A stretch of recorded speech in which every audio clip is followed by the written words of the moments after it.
दो ऐसे एक्टर्स हैं जिनकी बॉडी को लोग एडमायर करते हैं, एक में सलमान, एक में शाहरुख की अभी हाल ही में जब पठान आई थी तो उनकी बॉडी देख करके लोग एक बार फिर ऑ में आ गए थे कि यार क्या इस एज में भी जब ये इतना ऐसे कर सकते हैं। सलमान की बॉडी के लोग दीवाने हैं। तो क्या इन लोगों से भी आपकी बातचीत हुई जब आप सेट पे थे? क्या इन लोगों का क्या वर्कआउट रूटीन रहता है, क्या किस तरीके से, मतलब कैसे मेंटेन करना है इस एज में भी खुद को? शाहरुख सर के साथ में मैं जब हैप्पी न्यू ईयर हुआ, आई वाज लकी कि हम लोगों ने साथ में बैठ के लिटरली खाना खाया है। And he is so humbled, so down to earth. उनका हमसे मिलना होता था, वो खड़े होकर बातें करते हैं क्योंकि उनको दिल्ली से समवेयर बहुत ज़्यादा प्यार है। तो जैसे ही मैंने बोला मैं दिल्ली से हूँ, खड़े हो गए, हक कर दिया और बातें करने लग गए, कैसा है, वहाँ गया है तू, सीपी गया है, मैं वहाँ पान खाता था। तो इस टाइप की कई सारी बातें होने लगी।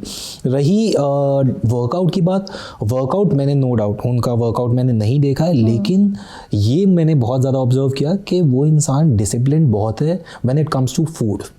वो गलत नहीं खाते हैं। अगर उन्होंने सोच लिया, जितने भी ये टॉप लेवल पे बैठे हैं ये लोग डिसिप्लिन बहुत ज़्यादा है, क्योंकि उनको पता है अगर वो गलती करेंगे वो कैमरा पे दिख जाएगी, स्क्रीन पर दिख जाएगी। तो वो चाहकर और ना चाहकर भी उनको डिसिप्लिन में रहना पड़ता है। वो होता है ना, कई प्यार से मान जाते हैं, कई लाठी की चोट पे मानते हैं। तो उनकी कंडीशन ऐसी है कि अब उनके सर पे तलवार लटक रही है, उनको कल शूट करना है, तो वो नहीं खा सकते। तो इस वजह से वो लोग बहुत ज़्यादा कंसिस्टेंट रहते हैं, और क्योंकि उनको रिजल्ट चाहिए तो उनका ड्राइव फोर्स बहुत डिफरेंट है। वो लोग हाँ, वो लोग अपना वर्कआउट कॉम्प्रोमाइज़ नहीं करते हैं। बिजी बहुत रहते हैं, स्लीप डिप्राइव्ड कई बार होते हैं, जो कि कई बार आप देखोगे कई सीन्स में दिख भी जाता है, उनके आँखों से दिख जाता है, वैसा होता है। बट येस, उस लेवल पर रहना, उसको अचीव करना और उसे मेंटेन करने के लिए इन लोगों को कंसिस्टेंट और डिसिप्लिन रहना पड़ता है, और ये रहते हैं। और आपने बोला ड्राई फ्रूट्स अलग हैं उनके?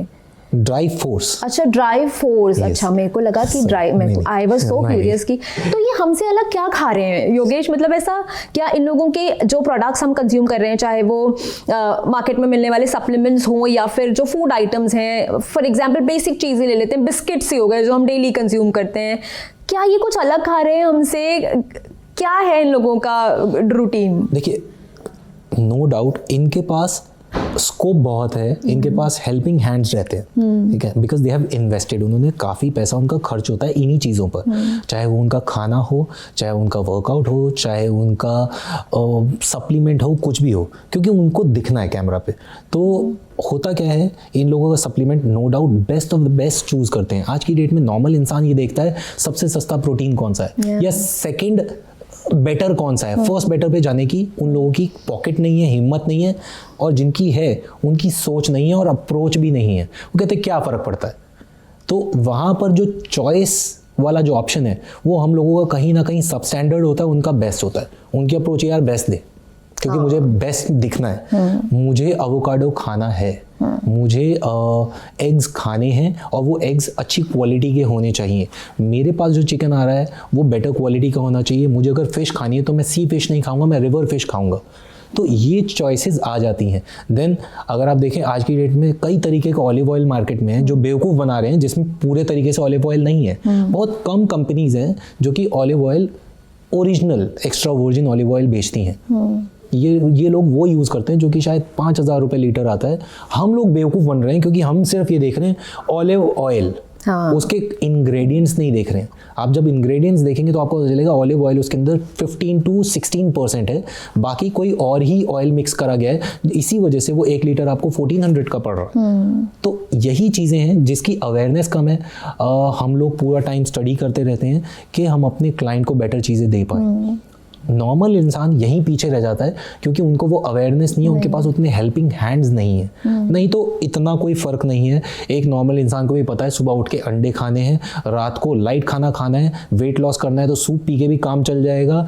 चिकन खाने से प्रोटीन मिलता है, फिश खाने से प्रोटीन मिलता है, एग में भी प्रोटीन है, केल स्पिनच में भी प्रोटीन है। ये आजकल सबको पता है। प्रॉब्लम आ जाती है एक और जगह, ये लोग कंसिस्टेंट हैं।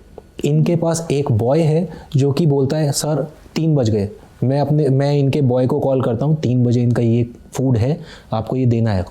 उनके पास पूरा एक डाइट चार्ट है, वो फॉलो करने के लिए उनको ध्यान नहीं रखना पड़ता, उनका बॉय ध्यान रख लेता है। हम लोगों की लाइफ में, नॉर्मल इंसान की लाइफ में हेल्पिंग हैंड्स नहीं है। यहाँ फ़र्क आ जाता है। तब होता क्या है, आपको सिर्फ थोड़ा ज़्यादा एक्टिव रहना है। अपने फ़ोन में आप अलार्म्स लगाइए, रिमाइंडर्स लगाइए कि ये मेरा पानी पीने का टाइम है। हर 2 घंटे बाद आपको 1 गिलास पानी पीना है। हर 3 घंटे बाद आपको कुछ छोटा सा मील लेना है। हर रोज़ आपके मील्स में protein, fibre, fats, carbs balanced way में होना चाहिए कि आपको, आपकी बॉडी को हर तरीके का न्यूट्रिशन मिले। शॉर्टकट्स नहीं जाना है। अभी प्रॉब्लम क्या आती है, ये एक बहुत बड़ा प्रॉब्लम है। सबको लगता है ये ओवरनाइट ट्रांसफॉर्म हो क्या जाता है। हाँ, आज मैंने रात को खाना नहीं खाया, अब कल सुबह मेरा 5 किलो वजन कम होना चाहिए। Yes. ये नहीं पॉसिबल है। बिल्कुल भी नहीं। आपकी बॉडी है, आपको पूरी जिंदगी इसमें रहना है। आप क्यों उससे शॉर्ट टाइम में ओवर स्ट्रेस आउट करके उससे कुछ निकालना चाह रहे हो? आपने इस बॉडी को बड़ा करने में या छोटा करने में, जो भी आपकी आज की कंडीशन है, सालों लगा दी है। वो आपकी सालों की मेहनत है मोटा होने की। तो अब थोड़ी सी मेहनत कुछ सालों की और करिए पतला होने की। जल्दबाजी मत करिए। वहीं इंजरी होती है, वहीं डीमोटिवेट हो जाते हैं आप लोग, वहीं स्ट्रेस आउट हो जाते हैं। और most of the people they leave the gym just because of this reason कि मुझे रिजल्ट नहीं आ रहे।